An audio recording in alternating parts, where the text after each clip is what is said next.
আত্মহত্যার ভয়ঙ্কর পরিণতি আমরা দেখতে পাচ্ছি। আমাদের গণমাধ্যমের বিভিন্ন নিউজ যদি পর্যালোচনা করি, সেখানে আমরা দেখতে পাই পরীক্ষার ফলাফল খারাপ হলে আত্মহত্যা করে, বাবা মার সাথে বুঝ পড়ার ক্ষেত্রে যদি কোনো একটু ভুল ত্রুটি হয়ে থাকে তখন মানুষ আত্মহত্যা করে। নানা কারণেই আসলে আত্মহত্যা করে। যারা আত্মহত্যা করে তাদের সবগুলো জেলার মধ্যে ঢাকা জেলায় সবচেয়ে বেশি, এবং এর 60% হচ্ছে নারী, এবং সেই ঢাকা শহরে।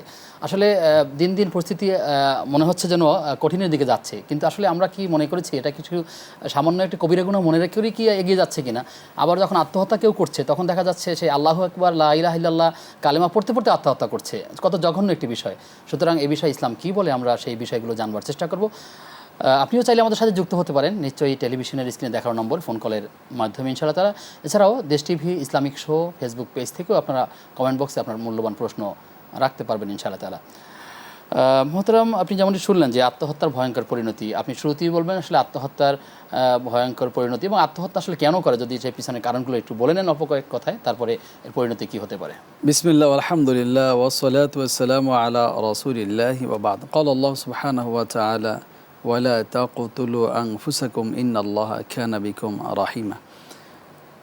সত্যি কোরআন পাকের সূরা আন-নিসা এর 29তম আয়াতে আল্লাহ রাব্বুল আলামিন এই কথাটি বলেছেন, ওয়ালা তাকতুলু আনফুসাকুম, আর নিজেদেরকে হত্যা করো না।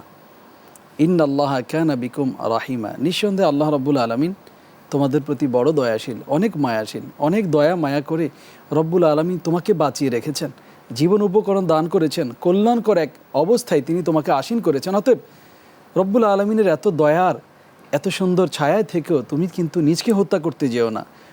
রাসূলুল্লাহ সাল্লাল্লাহু আলাইহি ওয়াসাল্লাম একটি হাদিস পেশ করেছেন অত্যন্ত গুরুত্বপূর্ণ, লা দারারা ওয়ালা দারার, নিজের ক্ষতি করা যাবে না, অন্যেরও ক্ষতি করা যাবে না।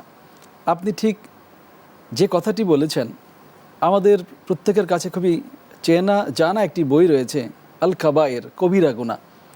ইমাম যাহাবী এই বইয়ের মাঝে 70টি গুনাহকে তিনি উল্লেখ করেছেন, যেগুলো অত্যন্ত অন্যায়, চরম পাপ, মহাপাপ এবং রব্বুল আলমিনের দয়া ছাড়া ক্ষমার অযোগ্য। এই দাগি পাপগুলোর 29তম এই হাদিস জুড়ে রয়েছে আত্মহত্যা।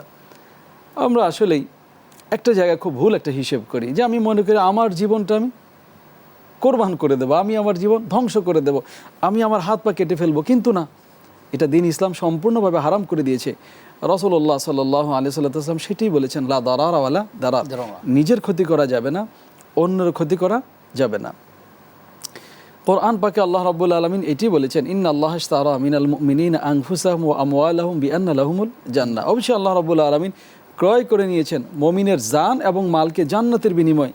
তাহলে আমার দেহে যে জান্নাতের বিনিময়ে যে জানটাকে আমি বিক্রি করে দিয়েছি, এটার মালিক হচ্ছেন আল্লাহ। তাহলে আমার যে সম্পদ, এটার মালিক হচ্ছেন আল্লাহ, আমি নামে মাত্র পাহারাদার। আমাকে রব্বুল আলামিন এক নির্ধারিত সময়ে নির্দিষ্ট কিছু নিয়ম দিয়ে আমাকে দায়িত্ব পালনের জন্য এক পরীক্ষা হিসেবে আমার সামনে তিনি এটি দিয়েছেন। অতএব আল্লাযী খালাকাল মাউতা ওয়াল হায়াতা লিয়াবলুয়াকুম আইয়ুকুম আহসানু আমালা। সূরা মুলকে আল্লাহ রাব্বুল আলামিন বলছেন, তিনি সেই মহান সত্তা যিনি মরণ আর জীবনকে সৃষ্টি করেছেন যেন পরীক্ষা করা যায়, পরীক্ষা করতে পারেন, যাচাই করতে পারেন তোমাদের মধ্য থেকে কে উত্তম আমলের অধিকারী। অতএব আমি আমার জীবনের মালিক নই, এই জীবনের মালিক আল্লাহ রাব্বুল আলামিন, এবং রব্বুল আলামিনের নির্ধারিত পন্থাতে আমি আমার জীবন, আমার প্রতিটি প্রচেষ্টা, আমার প্রত্যেকটি সাধনা, আমার প্রত্যেকটি পদক্ষেপ, আমার প্রত্যেকটি কাজ অবশ্যই সেভাবেই হবে। কেননা রব্বুল আলামিনের সাথে আমি এক অত্যন্ত গুরুত্বপূর্ণ চুক্তিতে আবদ্ধ হয়ে গেছি। আমার দেহে বাস করছে যে জীবন, যে প্রাণ শক্তি, এই আত্মার মালিক আমি নই, এই আত্মার মালিক আল্লাহ রাব্বুল আলামিন। এটা আল্লাহর কাছে বিক্রি করে দেয়া, এমনকি আমার সম্পদ। অতএব আমি চাইলেই আমরা আরো কিছু কথা শুনবো, আমি চাইলেই আমার এগুলো নষ্ট করতে আমি পারি না।